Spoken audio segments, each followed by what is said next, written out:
তোমরা সকলে ভালো আছো তো? আমি রূপসা মাঝি। রঙিন ডায়েরি গ্রামের রান্নাঘরে তোমাদের সকলকে স্বাগত জানাই। আজকের রেসিপি ফুলকপি আলু দিয়ে চিকেনের ঝোল। যার জন্য আমরা প্রথমে পেঁয়াজ আদা রসুন খুব ভালোভাবে ছাড়িয়ে ধুয়ে নেব। তারপর কড়াইয়ে মাটি বুলিয়ে নেব, যেহেতু আজ রান্নাটা মাটির উনুনেই হবে। তারপর ধুয়ে রাখা আদা রসুনটা খুব ভালোভাবে শিলে বেটে নেব। তারপর ফুলকপিটাও কেটে নেব।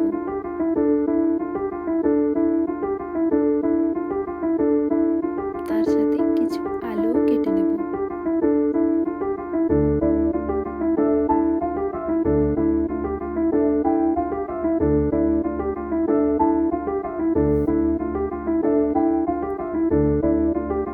তারপর কেটে রাখা ফুলকপি আলু জল দিয়ে ধুয়ে নেব।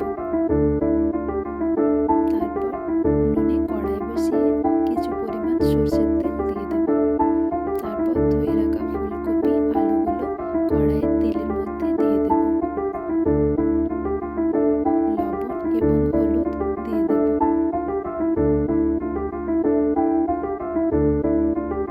তারপর ভালোভাবে নাড়াচাড়া করে ঢাকা চাপা দিয়ে দেব। তারপর খুব ভালোভাবে ভেজে নিয়ে তুলে নেব।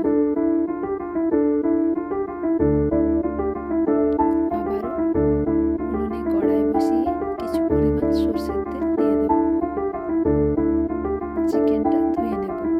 তারপর কড়াইয়ে পেঁয়াজ দিয়ে দেব।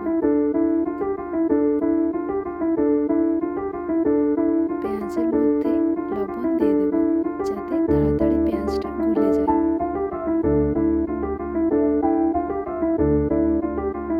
পেঁয়াজের মধ্যে আদা রসুন বাটা দিয়ে দেব। মশলার জন্য জিরে গুঁড়ো, হলুদ গুঁড়ো, লঙ্কা গুঁড়ো দিয়ে দেব। তারপর খুব ভালোভাবে নাড়াচাড়া করব। তারপর কিছু পরিমাণ জল দিয়ে দেব।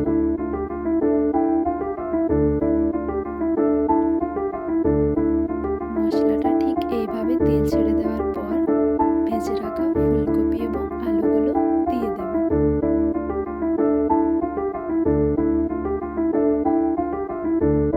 নাড়াচাড়া করে এবার চিকেনটাও দিয়ে দেব।